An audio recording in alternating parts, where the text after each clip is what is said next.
the world's second largest continent, a population of 1.2 billion people, and a huge and growing market for cell phones. Sure, there are iPhones and Samsungs and Nokias, but in Africa, it's really about technos. They're made by a Chinese company called Transsion that ironically has never sold a single handset in China. So how exactly did it come to dominate the African market? By tailoring its phones to the people who live there. Local languages are on the keyboards. The company says that its cameras adjust light to take better selfies of people with dark skin. And the phones have a long battery life. That's important because of what's called load shedding. Countries like Nigeria, South Africa, and Ethiopia shut down the power for long stretches to prevent the whole grid from overloading. And when you can't charge your phone for hours at a time, having extra juice is a huge plus. And maybe the biggest thing technos have going for them? A budget-friendly price tag. Most of the phones cost less than $200. Some are as cheap as $15. That's a game changer in sub-Saharan Africa, where more than 40% of the population lives in poverty. By zeroing in on the specific needs of its customers, Transsion beats the competition. It now sells nearly 1 of every 3 smartphones in Africa. So what's next? Other developing markets. Transsion is targeting India, Russia, Indonesia, Bangladesh, all with the same...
Mobile phone sales and market entry have seen impressive growth in Africa in recent times. While many Africans had been priced out of the market, several companies are now producing much more affordable handsets to meet the demand, and one of them can be found in the Chinese province of Guangdong. Jane Keo reports. The electronic market in the southern Chinese city of Shenzhen, the heart of the country's mobile phone manufacturing industry. Thousands of companies have set up operations here. Well, almost 1 billion phones, that's half of China's manufacturing capacity, are produced here in Guangdong. Now, among them are those from a little-known company, Transsion, that's quickly cutting a niche for itself in the African market thanks to its affordability and customized designs. Our intention was to serve the community with something that can also bring value. Is not only about making money, because making money can be also short term, but if you bring value to the society, if you do the right thing, then the business can sustain for long term. And their breakthrough did not happen overnight either. Transsion has spent the last decade trying to crack the African market, but by the end of last year it had seized nearly 40% of the market share in 6 African countries, including one of the continent's hotspots, Nigeria. Transsion has now more than 100 million customers in Africa, producing brands like Tecno, Infinix and Itel handsets. and they are all very affordable. The front camera is 16 megapixel camera. The company's vice president attributes the company's success to its huge investment in research. The R&D engineers, they will spend a lot of time in Africa, in ground, to understand the market properly. Among the innovations introduced by Transsion, dual SIM smartphones. The company has also set up a manufacturing plant in Ethiopia and plans to build another one in Nigeria. This industry is driving our lifestyle. So we are in the right industry. At the same time, we are trying to do the right thing by understanding the needs and demands and bringing the solution to the pain points. And in Africa, at least, it certainly seems that the company is doing just that. Last 10, like Phantom series was Jin Kyo, CGTN, Shenzhen, China. The story of Transsion is closely linked to that of Zhou Zhaoxiang, a fresh graduate to join the Ningbo Bird, then well-known Chinese phone brand, way back in 1996. Transsion Holdings was founded as Transsion Technology in Hong Kong way back in 2006, with the focus of its development, manufacturing, sales, and services of mobile communication products. Transsion released its first smartphone in 2014. Transsion set up its Nigerian subsidiary in June 2008 and had subsidiaries in 7 countries in Africa by October that year.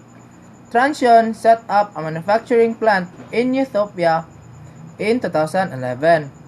And then Transsion entered the Indian market in 2016.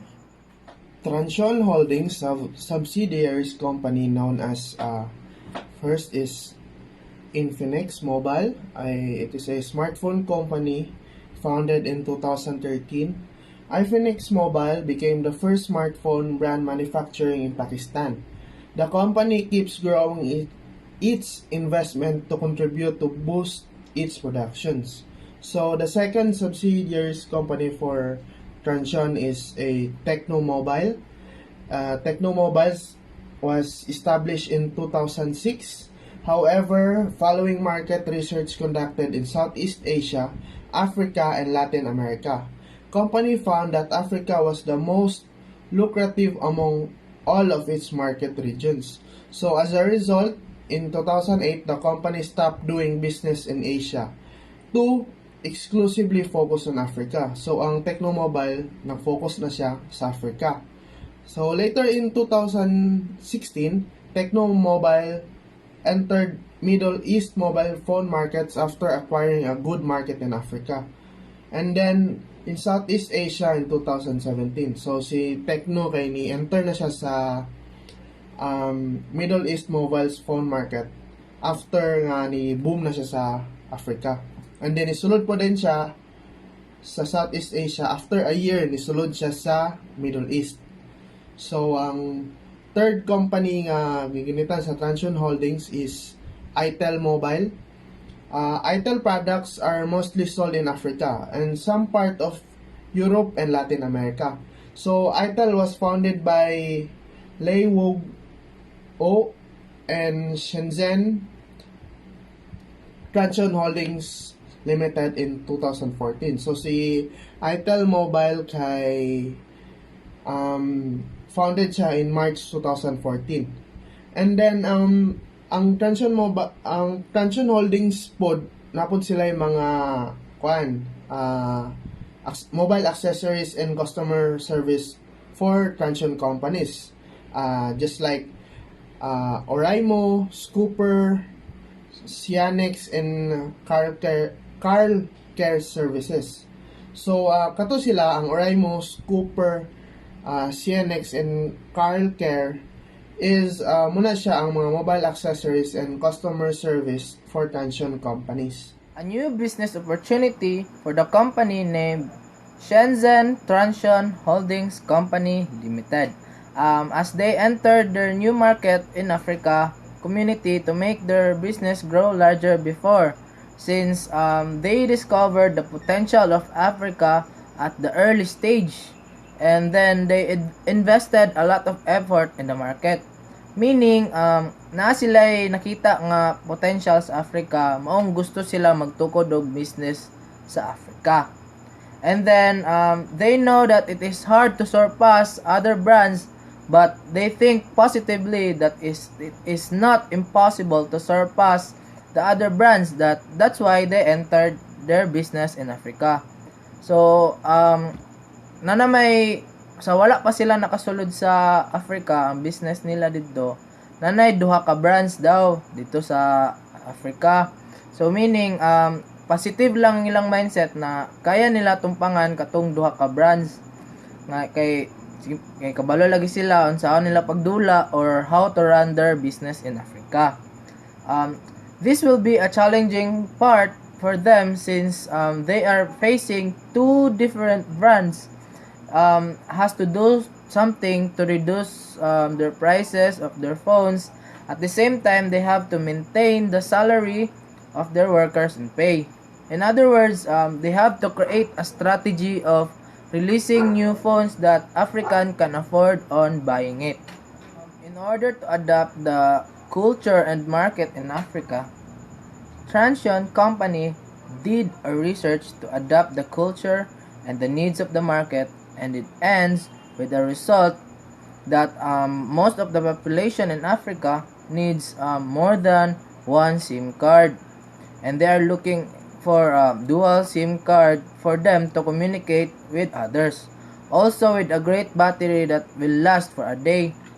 So meaning gapangita ang mga African o kanang mga phones nga swak sa ilang budget, at the same time high quality siya kay kanang dual SIM ilang ipangita o katong dugay malubat since na may problem ang Africa sa kuryente.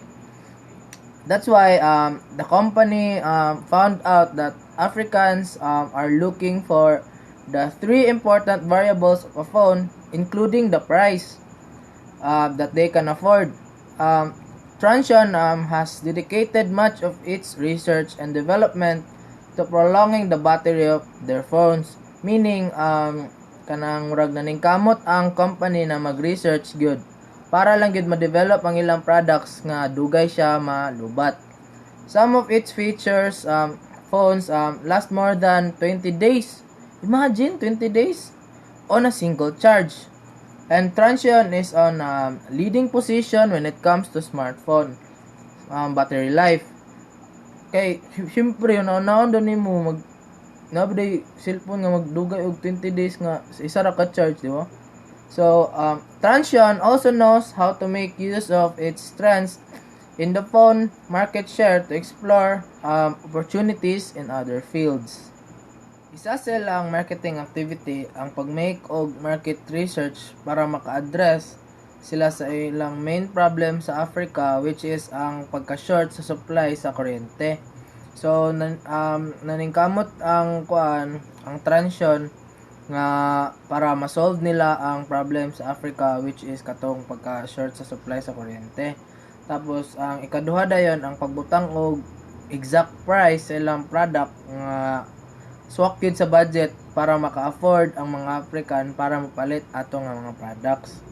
Tapos ang ikatulo dayon ang pag-promote sa ilahang products through advertisement. Transsion Holdings is a huge and a parent company. Transsion is currently the biggest phone company in Africa, playing a big role of its people and the culture. If you can remember in the video earlier when the Vice President of Transsion, Arif Chaudhuri, was interviewed, he said that our intention was to serve the community with something that can bring value. It's not only about making money, because making money can only be short run, but if you bring value to the community, if you do the right thing, then the business can sustain for long term. So di ba, kuan man kita o magtukod yung business, kinanglan gid siya nga ma-sustain siya pang long term para in the process gid nga successful in yung business mo. So ang mo ni ang kuan sa mo ni ang gingon sa Vice President sa Transsion nga dili lang about making money. So ilang gidulaan ng culture ang ilang mga target market. So That's how Transsion becomes successful now in Africa, because as I said again, they are the biggest phone market or the biggest phone company in Africa. Adapting and understanding culture became the factors of Transsion. Loving the people, making them feel more about themselves, and Transsion Holdings help a lot to the community in Africa. So they have this tagline that think globally, act locally.